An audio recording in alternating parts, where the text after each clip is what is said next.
इंदौर के बहुचर्चित राजा रघुवंशी हत्याकांड में एसआईटी शिलांग कोर्ट ने महत्वपूर्ण फैसला सुनाया है। इस केस में आरोपी बनाए गए गार्ड बलबीर सिंह अहिरवार और बिल्डिंग मालिक लोकेंद्र सिंह तोमर को सबूतों की कमी के कारण रिहा करने का आदेश दिया गया है।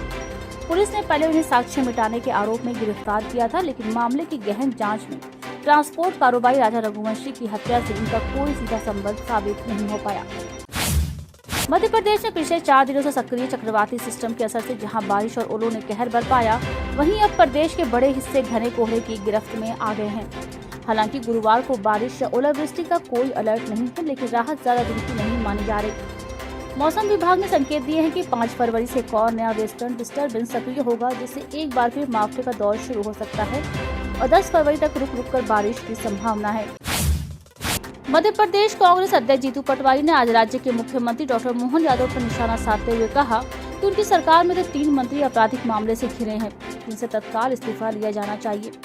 पटवारी ने कहा कि मंत्री विजय शाह के बारे में सुप्रीम कोर्ट ने कहा है कि वे मंत्री बने रहने योग्य नहीं हैं। दूसरे स्वास्थ्य मंत्री राजेंद्र शुक्ल छिंदवाड़ा कफ सिरप से 26 मौतों के जिम्मेदार हैं, जबकि तीसरे मंत्री कैलाश विजयवर्गीय के क्षेत्र में गंदा पानी पीने से 30 से ज्यादा मौतें हुई हैं। ऐसे लोगों को मंत्री बने रहने का कोई अधिकार नहीं है। जीतू पटवारी ने कहा है कि भारत अमेरिका डील में मोदी सरकार अमेरिका के आगे झुक गई है, जिससे सीधा नुकसान देश के किसानों को होगा। उन्होंने कहा कि अमेरिका के कृषि मंत्री कह रहे हैं कि अमेरिकी कृषि उत्पादों पर भारत 0 टैरिफ लगाएगा, जबकि भारतीय वस्तुओं पर अमेरिका में 18% टैरिफ लगेगा। पटवारी ने कहा कि अमेरिका के कृषि मंत्री इस डील का ब्यौरा दे रहे हैं, जबकि हमारे केंद्रीय कृषि मंत्री शिवराज सिंह चौहान मध्य प्रदेश से सांसद होने के बावजूद मौन है।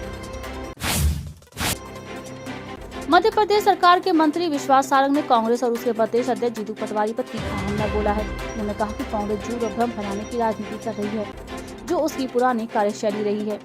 प्रदेश भाजपा कार्यालय में मीडिया से बातचीत के दौरान सारंग ने कहा कि भाजपा सरकार जनसेवा और आर्थिक अनुशासन के साथ काम कर रही है, जबकि कांग्रेस बिना तथ्यों के बयान देकर जनता को गुमराह कर रही है। रेल मार्ग से प्रतिबंधित वन्यजीवों की तस्करी का एक चौंकाने वाला मामला सामने आया है। पटना इंदौर एक्सप्रेस में कार्यरत H1 कोच के अटेंडेंट को 311 जीवित कछुओं के साथ रेलवे सुरक्षा बल ने पकड़ा है। ये कार्रवाई 3 फरवरी को ट्रेन की नियमित जांच के दौरान की गई, जिससे वन्यजीव तस्करी के एक बड़े नेटवर्क की आशंका गहराई है। आरपीएफ पोस्ट संत हिरदाराम नगर के प्रभारी जसराम गुज के निर्देशन में सहायक उप निरीक्षक हेमंत कुमार राजपूत एवं आरपीएफ जवान आर जानी कुमार ने ट्रेन के H1 कोच की जाँच की। वर्ल्ड कैंसर दिवस के मौके पर एम्स भोपाल के डायरेक्टर और वरिष्ठ ऑन्कोलॉजिस्ट डॉक्टर माधवनंद निक्कर ने कैंसर इलाज को लेकर बड़ा खुलासा किया है। उन्होंने कहा कि एम्स भोपाल में जल्द ही रोबोटिक सर्जरी की शुरुआत की जा रही है, जिससे प्रोस्टेट, हृदय समेत कई तरह के कैंसर मरीजों का अत्याधुनिक तरीके से इलाज संभव हो सकेगा। अगले 1-2 महीनों में ये सुविधा शुरू होने की उम्मीद है। उन्होंने कहा कि समय पर जाँच और सही जानकारी से कैंसर को नियंत्रित किया जा सकता है, लेकिन जानकारी के अभाव में हालात बिगड़ जाते हैं। T20 वर्ल्ड कप से पहले आईसीसी ने ताज़ा T20 बल्लेबाजों की रैंकिंग जारी की है।